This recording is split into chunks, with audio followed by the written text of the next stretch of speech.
നമ്മൾ ഇരിക്കുന്നുണ്ടെങ്കിലും ഭാഗവതം കേട്ടു എന്ന് പറയണമെങ്കിൽ മനസ്സ് ഈ യാത്രയൊക്കെ അവസാനിപ്പിച്ച് ഇവിടെ വന്നിരിക്കണം.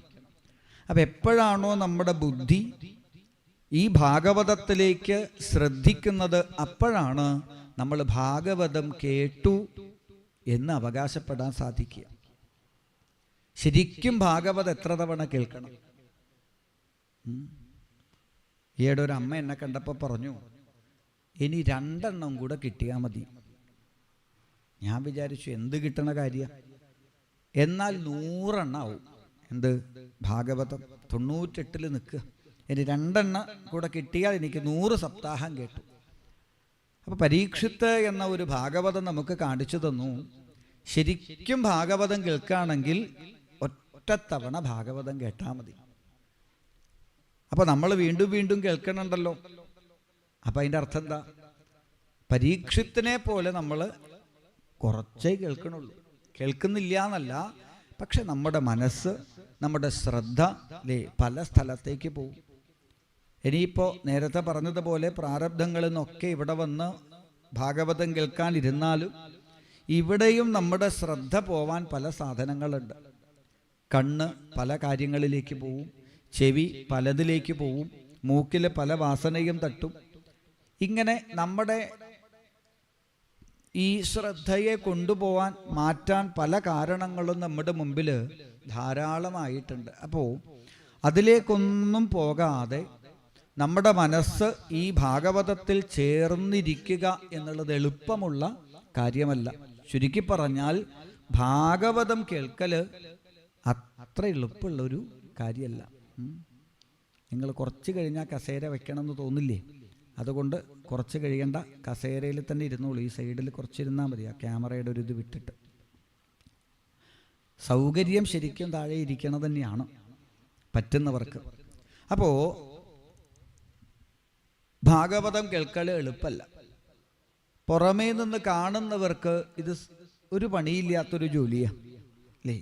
സ്വതവേ ഈ സപ്താഹത്തിനൊക്കെ പോയിരിക്കുന്ന ആൾക്കാരെ കുറിച്ച് നാട്ടുകാർ പറയുന്നൊരു പരാതി എന്താ വെച്ചാൽ, ഒരു പണിയുമില്ലാത്ത കുറച്ചെണ്ണം ഭാഗവതം പോയി പറഞ്ഞിരിക്കുന്നുണ്ട്. ഒരു പണിയില്ല. പക്ഷേ ഭാഗവതം കേൾക്കൽ എളുപ്പമല്ല, നല്ല പണിയാണ്. എളുപ്പമല്ല എന്ന് കരുതിയത് പലതും എളുപ്പമായി ചെയ്യുന്ന ആൾക്കാർ ഈ ലോകത്തുണ്ട് അല്ലേ? തെരുവ് സർക്കസിൽ ഒരു കയറ് വലിച്ചു കെട്ടി അതിൻ്റെ മുകളിൽ കൂടി നടക്കുന്ന ആൾക്കാരുണ്ട്. എളുപ്പമാണോ? എളുപ്പമല്ല. പക്ഷെ അയാൾക്കത് എളുപ്പമായി. എങ്ങനെ? നിരന്തരമായ അഭ്യാസം കൊണ്ട്. അപ്പോൾ ഭാഗവതവും കേൾക്കൽ നമുക്ക് സുഖാവും. എങ്ങനെ? നിരന്തരമായി ഭാഗവതത്തെ കേട്ട് കേട്ട്. വാസുദേവ കഥാരുചി. നമ്മുടെ മനസ്സിന് ഭഗവാന്റെ കഥകളുടെ ഒരു ടേസ്റ്റ്, ഭഗവത് കഥകളുടെ ഒരു രുചി അങ്ങ് അറിഞ്ഞു കഴിഞ്ഞാൽ, ഇപ്പോൾ ശരീരം എവിടെയുണ്ട്? മനസ്സ് പുറത്ത് സർക്കിട്ടിന് പോകും. പക്ഷേ ഭഗവാന്റെ കഥകളുടെ ആ രുചി നമ്മുടെ മനസ്സിന് അറിഞ്ഞാലുണ്ടല്ലോ, ശരീരം ചിലപ്പം പുറത്തായിരിക്കും, മനസ്സ് ഭഗവാന്റെ കഥകളിലേക്ക് ചേർന്നിരിക്കും. ആ ഒരു ഭാവം വരെ ഭഗവാനെ നമ്മൾ നിരന്തരമായിട്ട് പ്രാർത്ഥിക്കണം. ആ പ്രാർത്ഥനയാണ് സത്യം പരം ധീമഹി. ഭാഗവതം എന്ന ഈ പരമസത്യത്തിലേക്ക് എൻ്റെ ബുദ്ധി ചേർന്ന് നിൽക്കണേ. ശരി, എന്താണ് സത്യം?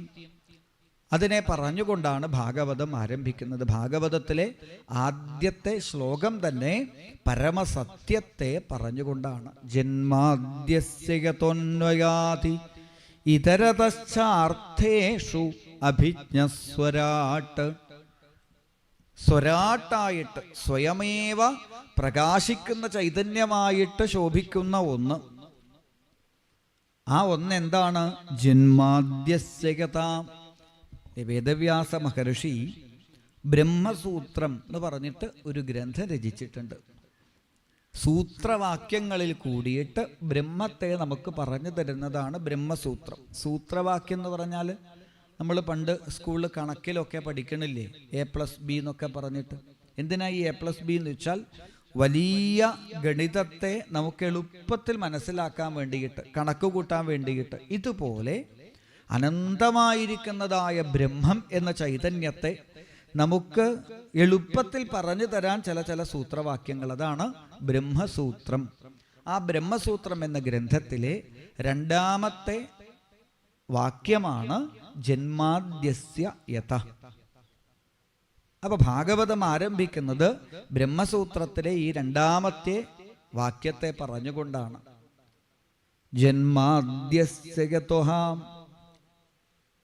സത്യം എന്ന് വെച്ചാൽ എന്താ?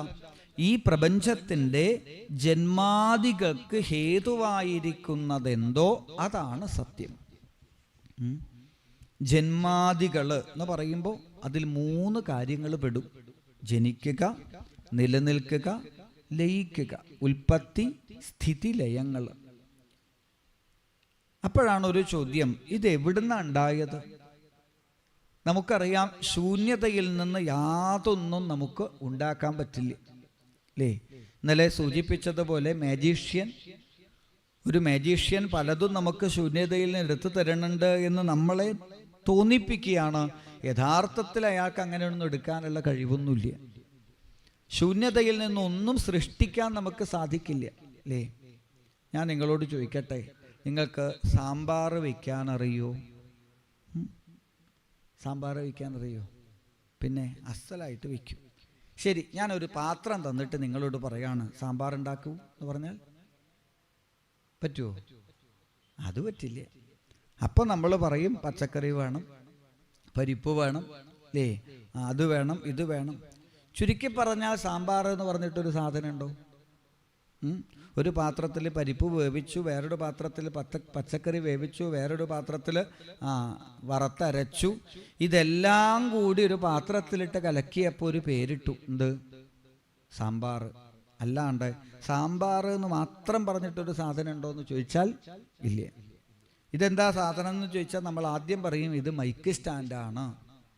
പക്ഷെ ഇത് ഇവിടെ നിന്ന് കണക്ഷൻ വിട്ടാൽ ഇത് 2 പൈപ്പാവും. അപ്പോൾ മൈക്ക് സ്റ്റാൻഡ് എന്നുള്ള പേര് പോവും.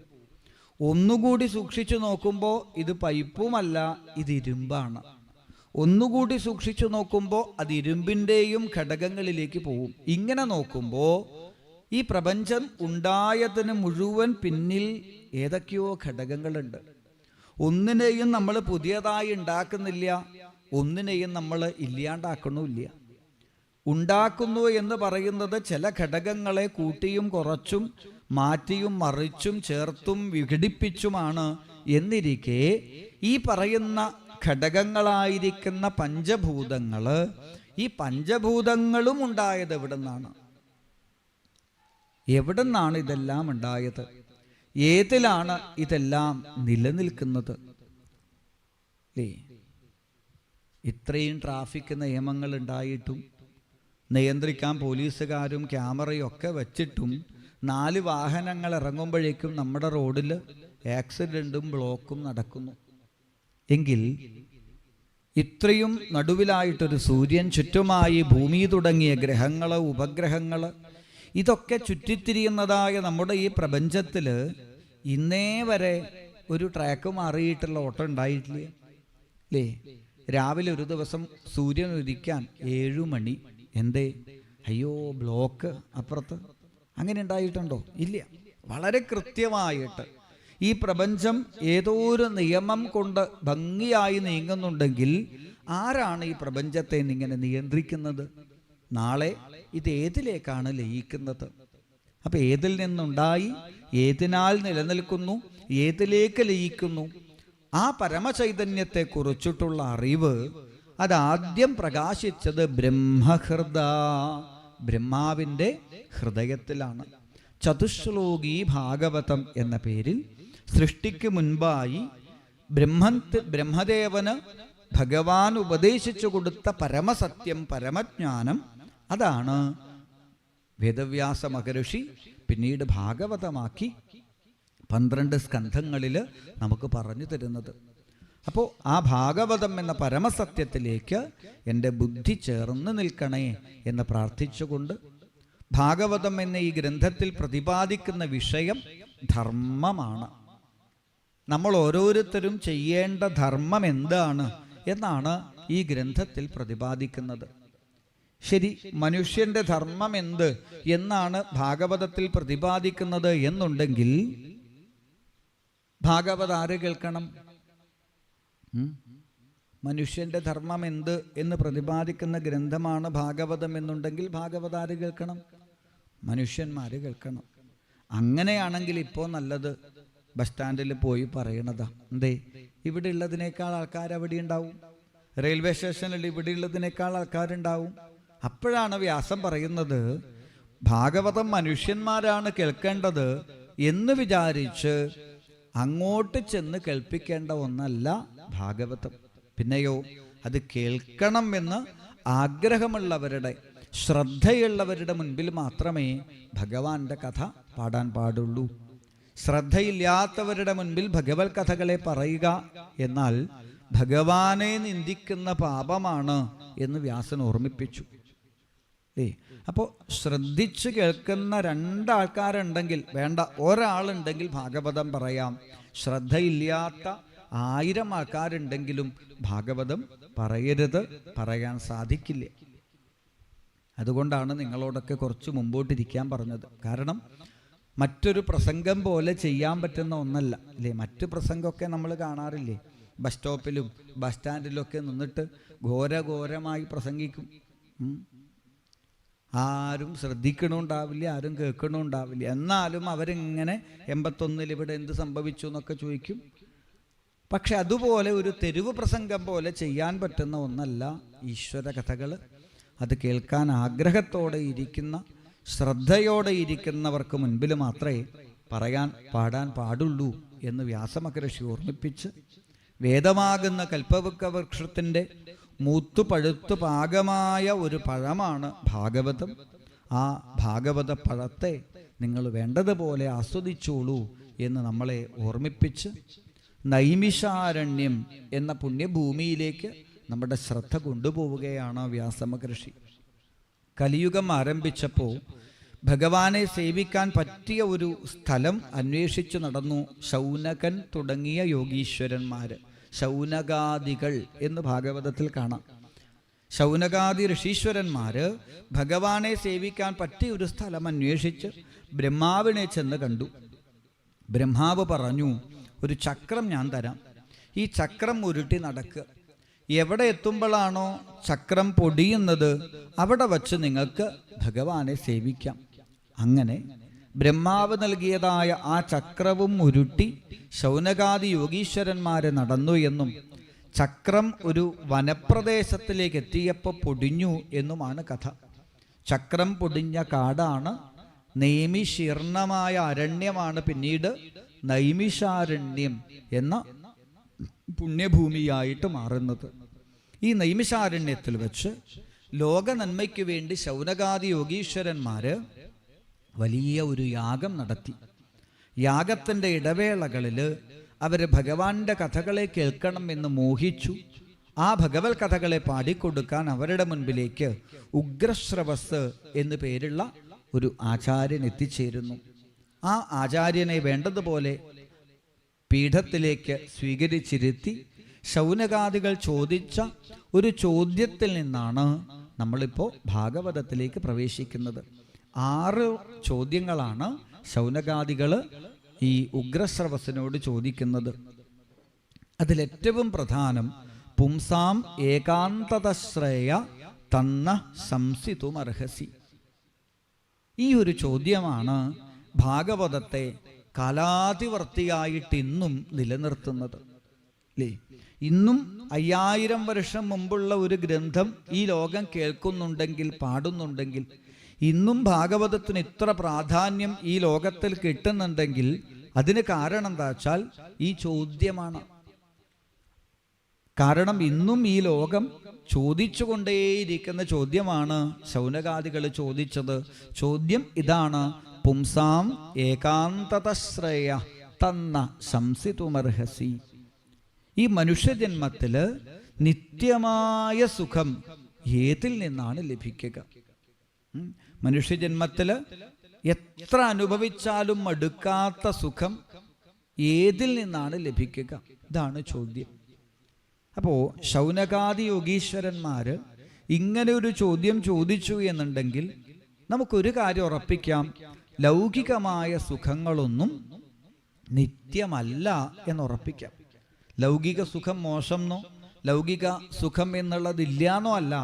ലൗകിക സുഖങ്ങളുണ്ട്, പക്ഷേ ആ സുഖങ്ങളൊക്കെ അനുഭവിക്കുന്തോറും കൂടുകയല്ല, കുറയുകയാണ് ചെയ്യുക. അല്ലേ? ലഡു എനിക്ക് എന്തിഷ്ടം അറിയോ എന്ന് പറയണ ആൾക്ക് ലഡു കഴിക്കുന്തോറും സുഖം കൂടുകയോ കുറയോ? കുറയും. അല്ലേ? ഒന്നാമത്തെ ലഡു കഴിക്കുന്ന ആവേശം രണ്ടാമത്തെ ലഡുവിനോടുണ്ടാവില്ല. രണ്ടാമത്തെ ലഡു കഴിക്കുന്ന സുഖം എട്ടാമത്തെ ലഡുവുമ്പോൾ ഒട്ടും ഉണ്ടാവില്ല. അഥവാ 10 ലഡു കഴിച്ചാൽ പിന്നെ ഇയാൾക്ക് ലഡുവിനോടേ ഇഷ്ടമുണ്ടാവില്ല.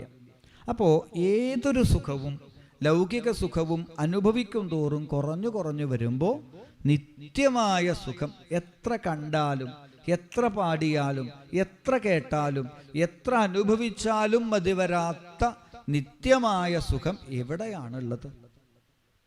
നിത്യമായ സുഖം നിത്യമായ വസ്തുവിലേ ഉണ്ടാകൂ എന്ന് ഭാഗവതം ഉപദേശിക്കുന്നു.